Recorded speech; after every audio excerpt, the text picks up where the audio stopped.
जय हिंद दोस्तों इस वीडियो में आपको बताने वाला हूं इंडिया पोस्ट यानी कि भारतीय डाक Himachal postal circle GDS online form 2020 के बारे में कि कैसे आपको 634 पदों का फॉर्म फिलअप करना है। तो आप इस वीडियो को देखते रहिए, मैं आपको इसके बारे में पूरी जानकारी देने वाला हूं जिससे कि आप इस फॉर्म को बिना किसी मिस्टेक के भर पाओगे। तो चलिए दोस्तों शुरू करते हैं। दोस्तों जैसा कि आप वीडियो में देख पा रहे हो, ये आपकी इंडिया पोस्ट की ऑफिशियल वेबसाइट है और आप यहाँ पर लाइव नोटिफिकेशन के अंदर देख सकते हो कि हिमाचल प्रदेश के लिए आपके जीडीएस के 634 पद निकाले हैं जिसमें कि 10वीं पास कैंडिडेट अप्लाई कर पाएंगे। तो अप्लाई करने के लिए आपको क्या करना है, आपको यहां पर 3 स्टेज के अंदर इसमें अप्लाई का प्रोसेस करना होगा। सबसे पहले आपको इसमें स्टेज 1 के सामने रजिस्ट्रेशन के ऊपर क्लिक करना है। इसके ऊपर क्लिक करने के बाद आपके सामने यहाँ पर रजिस्ट्रेशन का पेज आ जाएगा। तो यहाँ पर दोस्तों अब एक एक करके आपको ये सब जानकारी भरनी है। जैसे कि यहाँ पर दिया जा रहा है एप्लीकेंट नेम, तो जो भी आपका नेम है वो नेम आपको यहाँ पर 10वीं की मार्कशीट के अनुसार फिलअप कर देना है।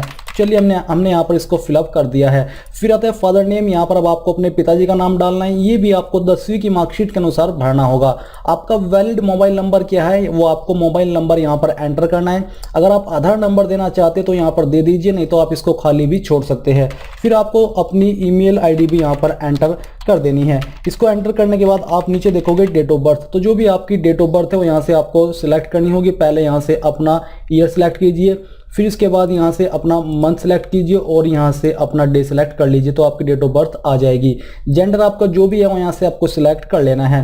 फिर यहाँ पर दोस्तों आप देखोगे कम्युनिटी, तो जो भी आपकी कम्युनिटी है वो कम्युनिटी आपको चूज करनी होगी। यूआर से मतलब है अनरिजर्व यानी कि जनरल कैटेगरी कैंडिडेट, और नीचे है वेदर बिलोंग्स टू ईडब्ल्यूएस यानी कि क्या आप इकोनॉमिकली वीकर सेक्शन से बिलोंग करते हो।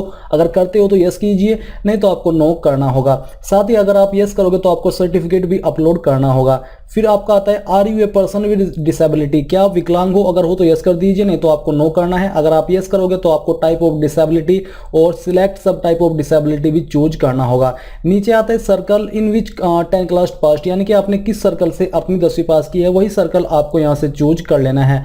फिर आपने किस ईयर के अंदर अपनी 10वीं पास की है वो ईयर भी आपको यहाँ से सिलेक्ट कर लेना है। ये सिलेक्ट करने के बाद नीचे आता है वेदर पास्ट इन कंपार्टमेंटल सप्लीमेंट्री ट्रायल, यानी कि जो आपने 10वीं पास किया क्या वो कंपार्टमेंट या फिर सप्लीमेंट्री के अंदर की है। अगर की है तो यस कीजिए।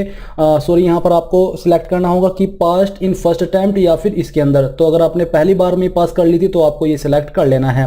Can you ride A bicycle, क्या आपको साइकिल चलाना आता है, अगर आता है तो यस कीजिए क्योंकि इसमें ये कंपलसरी रूप से मांगा है। अगर साइकिल नहीं आती, स्कूटी या मोटरसाइकिल आती है तो भी आप यहाँ पर यस कर सकते हो। वेदर क्या आप अभी भी कहीं पर काम करते हो, अगर करते हो तो यस कीजिए, नहीं तो आपको नो करना होगा। अगर आप यस करते हो तो आपको यहाँ पर जो नॉन ऑब्जेक्शन सर्टिफिकेट है जिसको एनओसी बोलते हैं, यानी कि जिस डिपार्टमेंट के अंदर आप काम करते हो वहां से आपको अनुमति लेनी होती है कि मैं इस जॉब के लिए अप्लाई कर रहा हूं और मुझे अनुमति दे दीजिए, जिसको कि एक एनओसी बोलते हैं। वो सर्टिफिकेट आपके पास अवेलेबल है या नहीं है उसका आंसर आपको यहाँ पर देना होगा।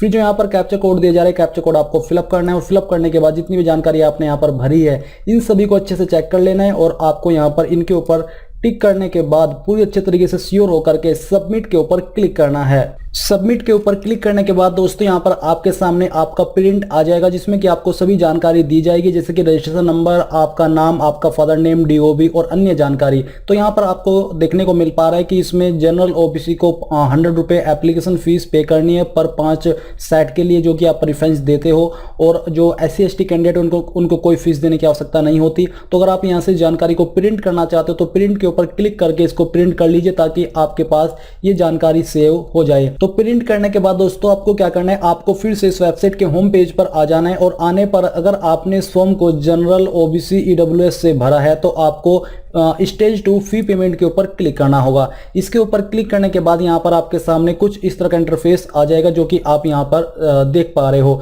तो आपको क्या करना है, आपको यहाँ पर अपना रजिस्ट्रेशन नंबर एंटर करना है जो कि अभी आपको मिला है। जैसे आप यहाँ पर रजिस्ट्रेशन नंबर डालते हो तो डालने के बाद ऑटोमेटिकली आपका मोबाइल नंबर, आपका नेम, कम्युनिटी और फीस का अमाउंट यहाँ पर डिटेक्ट कर ले जाएगा। और फिर आपको क्या करना होगा, आपको मेक पेमेंट के ऊपर क्लिक करना है। इसके ऊपर क्लिक करने के बाद आप जिस भी माध्यम से अपनी एप्लीकेशन फीस जमा करना चाहते हो वो कर पाओगे। बट फीस जमा करते समय आपको ध्यान रखना है कि अगर आपकी फीस बैंक अकाउंट से कट हो जाए बट यहाँ पर वेबसाइट के ऊपर अपडेट ना हो तो आपको कम से कम 24 से 48 घंटे का वेट करना है। इस समय के अंदर आपकी फीस अपडेट हो जाएगी या तो आपको फिर रिफंड कर दी जाएगी। तो फीस आपकी जैसे ही जमा हो जाए तो यहाँ पर आपको क्या करना है, आपको फिर से इस होम पेज पर आना है और स्टेज 3 के सामने जो अप्लाई ऑनलाइन का लिंक है इसके ऊपर क्लिक करना होगा। इसके ऊपर क्लिक करने के बाद अब यहाँ पर दोस्तों आपको जो नेक्स्ट प्रोसेस फॉलो करना है वो कुछ इस प्रकार का होने वाला है। तो यहाँ पर आप देख लीजिए, आपको अपना रजिस्ट्रेशन नंबर एंटर करना है और फिर आपको सर्कल अप्लाइंग फॉर में हिमाचल प्रदेश चूज कर लेना है। चूज करने के बाद आपको सबमिट के ऊपर क्लिक करना है। तो आपका जो रजिस्टर्ड मोबाइल नंबर है जो कि अभी आपने भरा था उसके ऊपर एक OTP आया होगा, वो OTP आपको यहाँ पर डालना है और फिर आपको नेक्स्ट के ऊपर क्लिक करना होगा। अगर OTP नहीं आ रहा है तो आपको फिर से अप्लाई ऑनलाइन के ऊपर क्लिक करके वहाँ पर रजिस्ट्रेशन नंबर डाल करके सर्कल चूज करके सबमिट के ऊपर क्लिक करना है। तो जब एक दो बार आप ट्राई करोगे तो आपका OTP आपको आ जाएगा। नेक्स्ट के ऊपर क्लिक करने के बाद यहाँ पर दोस्तों आपके रजिस्ट्रेशन की जानकारी दी जा रही है और साथ ही आपको एड्रेस की जानकारी भरनी है। एक तरफ है आपका प्रेजेंट एड्रेस और दूसरी तरफ है आपका परमानेंट एड्रेस। तो जो भी आपका डोर हाउस अपार्टमेंट नंबर है वो यहाँ पर आपको एंटर कर देना है। स्ट्रीट आपकी जो भी है वो यहाँ पर आपको एंटर करनी होगी। तो चलिए हम यहाँ पर एक रैंडम एसवर्ड फिलअप कर देते हैं। फिर आता है सिटी विलेज, तो जो भी आपके सिटी या विलेज का नाम है वो आपको यहाँ पर एंटर करना है। पंचायत डिस्ट्रिक्ट मंडल का आपका जो भी नाम है वो यहाँ पर आपको भरना होगा और पिन कोड आपके पोस्ट ऑफिस या डिस्ट्रिक्ट का क्या हो यहाँ पर आपको डाल देना है। इसके बाद आप देखोगे परमानेंट एड्रेस साथ ही दिया जा रहा है सेम एज प्रेजेंट एड्रेस। अगर आपका परमानेंट एड्रेस ही प्रेजेंट एड्रेस है तो आप यहाँ पर क्लिक कर दीजिए। फिर आती है क्वालिफिकेशन डिटेल्स, तो यहाँ पर आपका सिलेक्ट बोर्ड यानी कि आपने किस बोर्ड से की है। आपके सामने यहाँ पर कुछ बोर्ड्स दिए जा रहे हैं, अगर आपका इनमें से बोर्ड है तो आपको यहाँ पर वो सिलेक्ट कर लेना है। Indian certificate of secondary education with 6 subject, तो आप यहाँ पर ये चूज कर लीजिए अगर आपके ऊपर ये लागू होता है या जो भी आपके ऊपर बोर्ड लागू होता है वही आपको यहाँ पर सिलेक्ट कर लेना है। सिलेक्ट करने के बाद आप नीचे देखोगे आपको यहाँ पर देखने को मिल पा रहा है बोर्ड रिमार्क्स। फिर यहाँ पर आपके सामने सिलेक्ट रिजल्ट टाइप, तो आपको चूज कर लेना है यहाँ से मार्क्स। तो मार्क्स के ऊपर क्लिक करने के बाद आपके सामने यहाँ पर मार्क्स की जानकारी आ जाएगी। इंग्लिश में आपको 100 में से कितने नंबर आए थे वो यहाँ पर आपको चूज करना होगा। ये इंग्लिश यहाँ पर ऑटोमेटिकली इसलिए दिया गया क्योंकि आपको कम जो 10th है उसमें इंग्लिश सब्जेक्ट होना जरूरी है। फिर यहाँ पर सेकंड सब्जेक्ट आप चूज कर लीजिए, इसमें 100 में से आपको कितने आए थे वो यहाँ पर आपको भरना होगा। मैथमेटिक्स में आपको 100 में से कितने आए थे वो आपको यहाँ पर डालना है। ये भी आपके पास 10th में कंपलसरी सब्जेक्ट होना चाहिए। हिस्ट्री, सिविक्स एंड जियोग्राफी में आपको कितने नंबर आए थे वो यहाँ पर आपको एंटर करना होगा। फिर नीचे यहाँ पर दोस्तों आपको देखने को मिल पा रहा है सिलेक्ट सब्जेक्ट, तो आपका जो 5th सब्जेक्ट है वो कौन सा है वो आपको यहाँ से सिलेक्ट कर लेना है। इसमें आपको कितने नंबर आए थे वो आपको यहाँ पर सेम तरीके से भरना होगा। फिर यहाँ पर एक सब्जेक्ट आपको फिर से चूज करना होगा। आपके पास इनमें से जो भी सब्जेक्ट था वो आपको सिलेक्ट करना है और उसमें आपको कितने नंबर आए थे वो आपको यहाँ पर भर देना है। भरने के बाद आपको सिंपली जानकारी चेक करनी है और यानी कि कंफर्म करनी है और फिर आपको सेव एंड कंटिन्यू के ऊपर क्लिक करना है। इसके ऊपर क्लिक करने के बाद यहाँ पर आपके सामने नेक्स्ट इंटरफेस आ जाएगा, तो जो कि है आपके डॉक्यूमेंट्स अपलोड करने का, जिसमें कि आपको अपना फोटो अपलोड करना है जिसका जो साइज है वो 50 KB से 50 KB तक ही रहना चाहिए। तो आपको चूज फाइल के ऊपर क्लिक करना है और जहां पर भी आपका फोटो है वो आपको अपलोड करना होगा। मैं यहां पर एक रैंडम इमेज आपको अपलोड करके दिखाने वाला हूं। तो चलिए मैं यहां पर पिक्चर के ऊपर क्लिक करता हूं, इसको सिलेक्ट करके ओपन कर देता हूं। ओपन करने के बाद आपका इमेज आ जाएगा। फिर यहां पर आपको अपना सिग्नेचर अपलोड करना है जिसका फॉर्मेट JPG का होना चाहिए और साइज 20 KB से नीचे ही रहना चाहिए। तो आपको चूज फाइल के ऊपर क्लिक करना है और जहां पर भी आपका सिग्नेचर है वो आपको सिलेक्ट करना होगा। तो चलिए यहाँ से हम इसको सिलेक्ट कर लेते हैं और ओपन कर देते हैं, तो आपका सिग्नेचर आ जाएगा।